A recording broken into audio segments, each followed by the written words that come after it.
Hey everybody, Brickhouse here with another video, and the hits just keep on coming for Budweiser, Anheuser-Busch, Bud Light. According to an article here with the Daily Mail, the Bud Light Contagion spreads to other Anheuser-Busch beers. Sales of troubled brand fell 21.4% in April after the Dylan Mulvaney Fiasco. Total numbers for Anheuser-Busch fell 12%. Bud Light sales have plummeted even further after the brand CEO finally broke his silence on the disastrous campaign with Dylan Mulvaney. Beer Business Daily commented, wow, that it's not pretty for America's flagship brand and their parent company Anheuser-Busch after revealing the numbers for beer across April. Anheuser-Busch volumes were down more than 12% last month, with Bud Light falling a staggering 21.4%. Competitors, such as Coors, jumped 7.6%, and Constellation 3.8%. Yingling took the tumbling sales of Bud Light in their stride, rising up 14.7%, while Miller Lite had a spike of 12.8%. Coors Light rose 10.9%, Coors Banquet 20.5%, while Budweiser was also hit with the knock-on effect of the controversy by dipping in 11.5%. Two more Anheuser-Busch brands were also feeling the result of the backlash, with Busch dropping 5.3% and Natural dropping 6%. Does anybody even drink Natural anymore? I mean, come on, even Busch.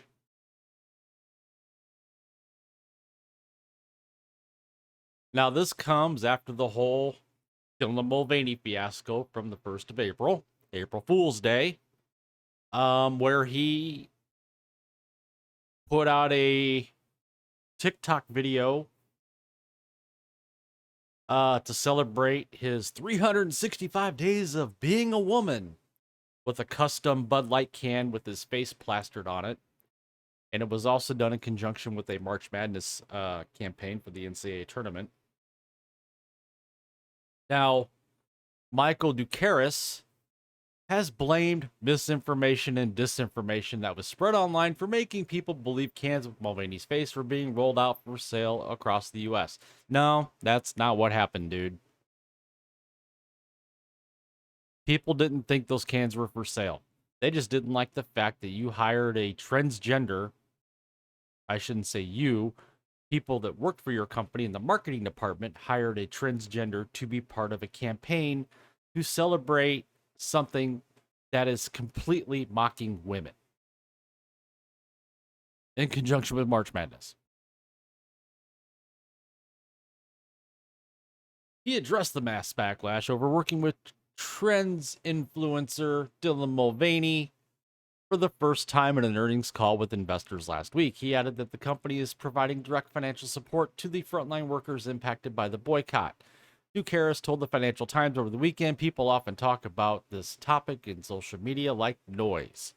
You have one fact, and every person puts an opinion behind the fact, and then the opinions start to be replied fast on each and every comment. By the time that 10 or 20 people put a comment out there, the reality is no longer what the fact is, but it's more about what the comments were. The global CEO added, "We never intended to make it for general production and sale for the public. It was one post. It was not an advertisement." Dude, it was an advertisement. But as the rumor that it was a campaign spread, he said, there were videos of billboards showing the Dylan Mulvaney can digitally, and 10 million people were watching and commenting.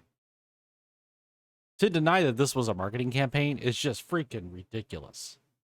You hired a social influencer to put posts out there to promote your product. That's a marketing campaign. This had nothing to do with Bud Light. It was just a pure social media creation, he said. Investors were also told by Ducaris that Bud Light will triple its marketing spend this summer in a bid to woo customers back to the tarnished brand. The disastrous marketing bid has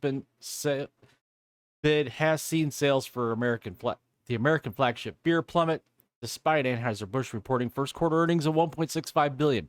Yeah, this happened in the second quarter. So, of course, the earnings for the first quarter are not going to be affected. Doesn't take a rocket science to figure that one out. What's going to be telling is excuse me, what the effects were in the second quarter of this year when those numbers roll out in August or even September.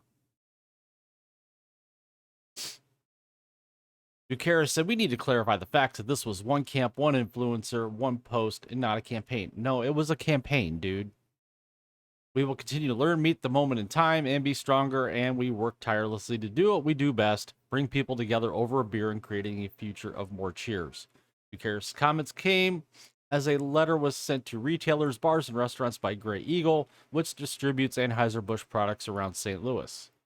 It read, Anheuser-Busch did not intend to create the controversy or make a political statement. In reality, the Bud Light posted by a social media influencer that sparked all the conversation was provided by an outside agency without Anheuser-Busch management awareness or approval. I find that hard to believe. This is just Anheuser-Busch trying to save face, is what this is. They're trying to save face. They're trying to keep their ESG score intact. That's all this is. This is a big CYA.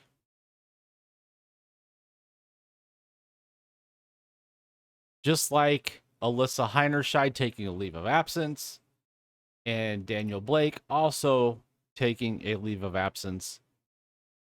That's all cover.